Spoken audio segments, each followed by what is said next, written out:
بسم اللہ الرحمن الرحیم۔ علماء سو کا انجام۔ ہم وادی بھرود کی جانب اپنا سفر جاری رکھے ہوئے تھے۔ آدھا دن گزر جانے کے بعد تقریباً عصر کا وقت تھا۔ مجھے اچانک راستے میں مگرمچھ کی طرح بڑے بڑے جانور دکھائی دیے۔ میں نے سخت وحشت اور خوف کے عالم میں کردار سے کہا، کیا مجھ پر کوئی اور عذاب نازل ہونے والا ہے؟ اس نے کہا، نہیں، ایسی کوئی بات نہیں، تمہیں ڈرنے کی کوئی ضرورت نہیں، یہ جانور تمہیں کچھ نہیں کہیں گے۔ جب میں ان جانوروں کے پہلے گروہ کے قریب پہنچے تو کردار کی بات درست نکلی، وہ مجھے کچھ نہیں کہہ رہے تھے۔ ہم بلا خوف و خطر ان کے درمیان چل رہے تھے۔ جیسے جیسے ہم آگے بڑھ رہے تھے، جانور بڑے سے بڑے ہوتے نظر آ رہے تھے، یہاں تک کہ آگے جا کر انتہائی عظیم الحبسہ جانور نظر آنے لگے۔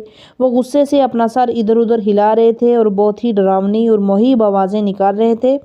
میں نے ذرا غور کیا، دیکھا کہ ان کے تیز دھار اور بڑے دانت ایسے لگ رہے تھے جیسے ان کے جبڑے میں 1 میٹر لمبی تلوار نصب کی گئی ہو۔ میرا پورا وجود خوف اور وحشت میں ڈوبا ہوا تھا۔ جب وہ جانور اپنا سر گھماتے تو بعض دفعہ ان کا سر میرے اتنے قریب ہو جاتا کہ لگتا یہ ابھی مجھے اٹھا کر چبا ڈالیں گے۔ میں نے کردار کی طرف دیکھ کر کہا، تم نے تو کہا تھا یہ جانور مجھے کچھ نہیں کہیں گے، لیکن یہ میرے اتنے قریب آ کر مجھے کیوں ڈرا رہے ہیں؟ اس نے کہا، ڈرو مت، ان جانوروں کا اتنا زیادہ بڑا ہونا اس بات کی علامت ہے کہ یہ ان لوگوں کو عذاب دینے جا رہے ہیں جنہوں نے بہت بڑے گناہوں کا ارتکاب کیا۔ میں حیرت میں ڈوب گیا کہ وہ کون سے اور کس طرح کے گناہ ہو سکتے ہیں۔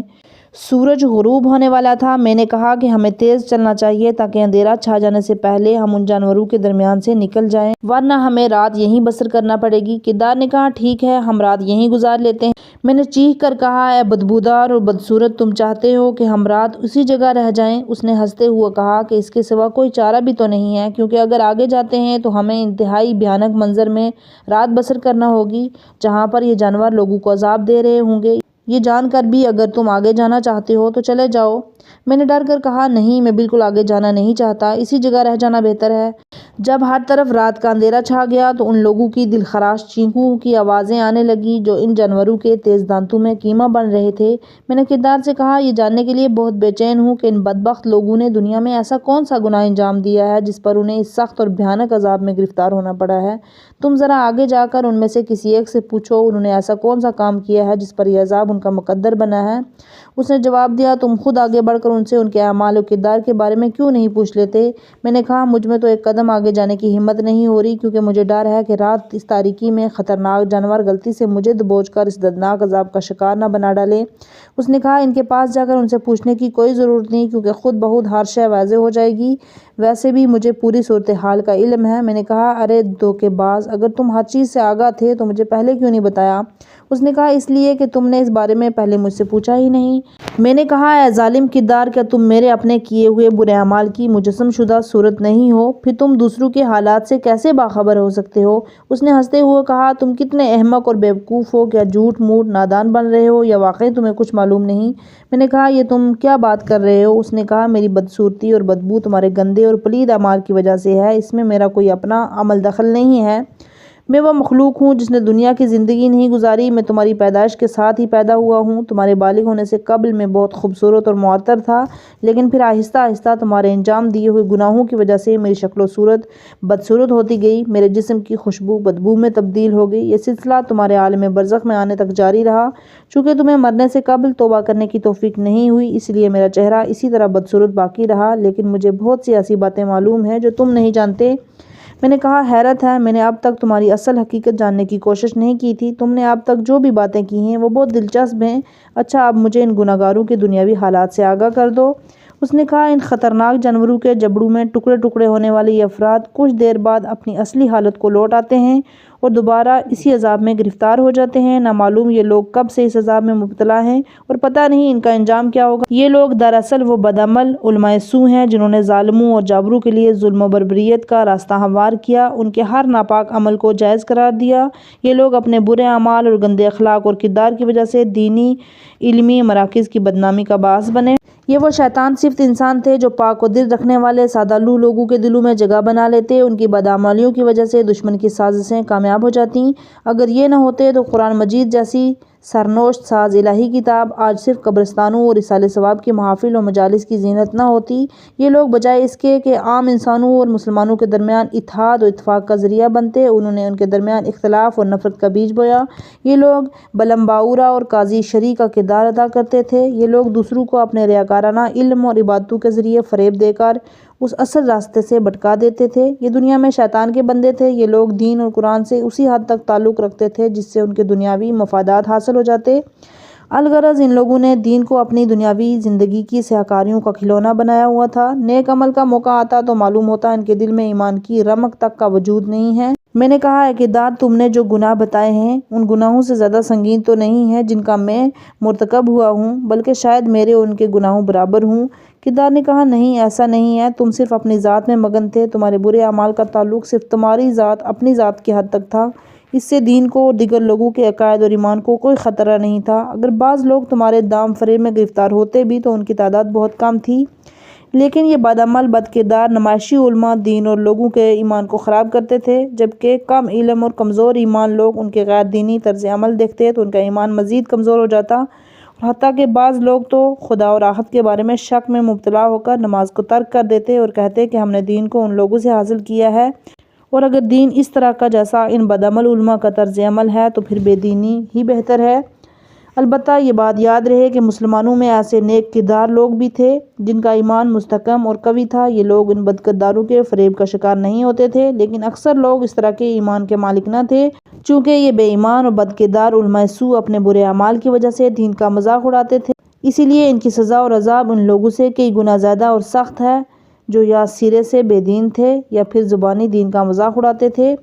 مرصاد کی گھاٹی۔ کافی فاصلہ طے کرنے کے بعد ہم ایک پہاڑی کے پاس پہنچے۔ ابھی ہم اس پہاڑی پر نہیں چڑھے تھے کہ پہاڑی کی دوسری جانب سے کچھ آوازیں سنائی دینا شروع ہو گئیں۔ پہلے تو میں نے کردار سے ان آوازوں کے بارے میں دریافت کرنا چاہا، لیکن پھر سوچا کہ اوپر جا کر خود ہی معلوم کر لوں۔ میں ہانپتا ہوا پہاڑی کے اوپر پہنچا۔ جب میں نے اوپر سے دوسری جانب نگاہ دوڑائی تو میں نے ایسی عجیب و غریب چیزیں دیکھی جن کی وجہ سے خوف و وحشت نے میرے پورے وجود کو اپنی لپیٹ میں لے لیا۔ اسی طرف کی تمام سڑکوں اور راستوں پر جگہ جگہ خدا کی طرف سے مقرر فرشتے اور عذاب میں گرفتار لوگ نظر آ رہے تھے۔ جو بھی اس راستے سے گزرنا چاہتا اس کی مکمل چھان بین کی جاتی۔ میں نے آہستہ آواز میں کردار سے پوچھا، یہاں کیا ہو رہا ہے؟ یہاں پر لوگوں سے اتنی زیادہ پوچھ گچھ کیوں کی جا رہی ہے؟ کردار نے، جو ایک جانب دیکھ رہا تھا، کہا یہ مرصاد کی گھاٹی ہے۔ میں نے حیرت سے پوچھا مرصاد کی گھاٹی سے کیا مراد ہے؟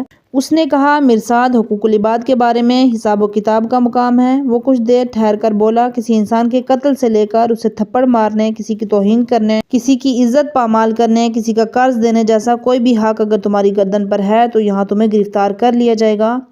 میں نے ایک بار پھر اس طرف کے میدان کی طرف نظر دوڑائی تو مجھے کچھ لوگ غم و اندو میں ڈوبے سر جھکائے زمین پر بیٹھے ہوئے دکھائی دیے۔ ان کی گردنوں میں اتنی وزنی زنجیریں تھیں کہ وہ ہلنے جلنے سے بھی قاصر تھے۔ کچھ اور لوگوں کے پاؤں زنجیروں میں جکڑے ہوئے تھے، انہیں انتہائی تنومند اور قوی الحبسہ عذاب کے سپاہی گھسیٹ رہے تھے۔ کچھ اور لوگ حیران سرگرداں اس جنگل و بیابان میں ادھر ادھر گھوم رہے تھے، انہیں آگے جانے کی اجازت نہیں تھی۔ کبھی اچانک کسی سپاہی کی آواز فضا میں گونجتی، فلاں شخص آزاد ہے تو اب وہ یہاں سے آگے جا سکتا ہے۔ اس پر وہ شخص خوش ہو جاتا اور مدتوں عذاب و سرگردانی میں مبتلا رہنے کے بعد اپنے باقی ماندے سفر کی طرف روانہ ہو جاتا۔ کردار نے میری طرف دیکھ کر کہا، جلدی سے آگے بڑھو، یہاں پر اس سے زیادہ ٹھہرنا ٹھیک نہیں ہے۔ میں جانتا تھا کہ میرے ذمے بھی لوگوں کے بہت سے حقوق ہیں، لہذا جیسے ہی میں اس وادی میں پہنچوں گا مجھے گرفتار کر لیا جائے گا۔ میں نے خوف کے مارے پریشان ہو کر کہا، کیا ہم کسی اور راستے سے آگے نہیں جا سکتے؟ اس نے کہا، نہیں، کیونکہ عذاب کے سپاہی تمام علاقے کی بڑی سخت نگرانی کر رہے ہیں۔ اس کی وجہ یہ ہے کہ حقوق العباد میں کسی طرح کی کوئی رعایت نہیں ہے۔ خدا تعالیٰ ظالم کے ظلم سے کسی صورت بھی چشم پوشی نہیں کرتا۔ اللہ تعالیٰ اپنے حقوق یعنی حقوق اللہ سے تو صرف نظر کر سکتا ہے اور اس بارے میں شفاعت کرنے والوں کی شفاعت قبول کر سکتا ہے، لیکن وہ ذات حقوق العباد کے بارے میں کسی رعایت کی قائل نہیں ہے۔ میں نے کردار سے پوچھا، یہاں پر اس جرم کے مرتکب لوگوں کو کیسے شناخت کیا جاتا ہے؟ اس نے کہا، ان سپاہوں کے پاس ان لوگوں کے نام موجود ہیں جن کی ذمے حقوق العباد ہیں۔ یہ ایسے شخص کی شناخت کر کے اسے آگے جانے سے روک دیتے ہیں۔ میں نے کہا، جس شخص کو روک لیا جاتا ہے اسے کتنی مدت تک اس بیابان میں حیران اور سرگرداں رہنا پڑے گا؟ اس نے کہا، اس مقام پر لوگوں کے ٹھہرنے کی مدت مختلف ہے۔ بعض لوگ یہاں پر چند دن، بعض لوگ چند مہینے اور بعض لوگ کئی سال تک یہاں رہنے پر مجبور ہیں۔ میں نے حیرانی سے کہا حقوق العباد کے حساب میں اتنی زیادہ دیر لگے گی؟ اس نے کہا یہاں پر خدا کے عدل کی حکمرانی ہے، وہ یہاں پر ظالموں سے مظلوموں پر ہونے والے مظالم کا حساب لے گا۔ صرف اس صورت میں کسی کی گلو خلاصی ہو سکتی ہے کہ مظلوم خود اسے معاف کر دے۔ اگر مظلوم اپنے حق کو معاف نہ کرے تو اس کے بدلے میں ظالم کی نیکیاں اسے مل جاتی ہیں تاکہ وہ خوش ہو جائے۔ اگر اس کی نیکیاں اس حد تک نہ ہوں تو مظلوم کے گناہ ظالم کے کھاتے میں ڈال دیے جاتے ہیں۔ دراصل اس عمل سے ظالم سے قصاص لیا جاتا ہے۔ یہ باتیں سن کر خوف و ہراس میرے وجود کے اندر تک سرایت کر گیا، لیکن میرے پاس ان خدائی سپاہیوں کے آگے پیش ہونے کے سوا کوئی چارہ نہیں تھا، چنانچہ میں آگے چل پڑا۔ ہم اس پہاڑی کے دامن میں اترے اور کچھ فاصلے طے کرنے کے بعد اس گھاٹی میں جا پہنچے۔ تھوڑی دیر میں ایک سپاہی میرے سامنے کھڑا تھا۔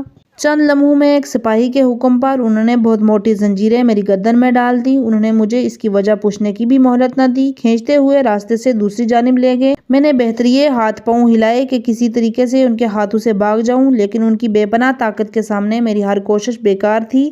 اس دوران میں نے کردار کی طرف دیکھ کر کہا اگر ہو سکے تو ان سے میری گرفتاری کی وجہ تو پوچھ دو۔ وہ ان سے کچھ پوچھے بغیر آگے آیا اور کہا تم خود اچھی طرح سے دنیا میں انجام دیے ہوئے اپنے اعمال کو یاد کرو، یہ لوگ بغیر وجہ سے کسی کو گرفتار کے عذاب میں نہیں ڈالتے۔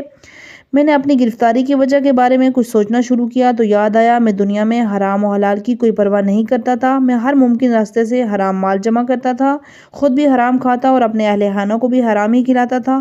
اسی دوران میں نے ایک اور شخص کو دیکھا جس کے ہاتھ پاؤں آگ سے دہکتی آہی زنجیر میں جکڑے ہوئے تھے۔ وہ مسلسل چیختے ہوئے کہہ رہا تھا مجھ پر لعنت ہو، مجھ پر لعنت ہو، آج مال حرام کی وجہ سے میں اتنے سخت عذاب میں گرفتار ہوں۔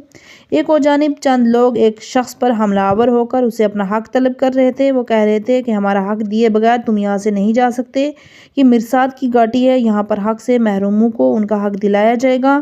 کردار نے کہا ان سپاہیوں سے التجا کر کے ان سے اپنے گھر والوں کے خواب میں جانے کی اجازت لے لو۔ ایک سپاہی نے ہماری گفتگو سن لی اور مجھے خدا خدا کر کے اپنے اہل خانہ کے خواب میں جانے کی اجازت مل گئی۔ میں نے اپنی بیوی کے خواب میں جا کر اس سے کہا کہ میں نے جو مال ناجائز اور حرام راستے سے جمع کیا تھا اسے اس کے مالکوں تک پہنچا دیا جائے۔ میری بیوی اور اولاد کو یہ مال واپس کرنے میں کچھ عرصہ لگا۔ انہوں نے کسی نہ کسی طرح سے مالکوں سے اس بابت معافی بھی لے لی۔ جس مال کے مالک نہ مل سکے اسے اس کے مالکوں کی جانب سے بطور صدقہ مستحقین کو دے دیا۔ اس طرح سے میرے عذاب میں کمی واقع ہوئی اور کافی مدت عذاب میں گرفتار رہنے کے بعد مجھے یہاں سے رہائی نصیب ہوئی۔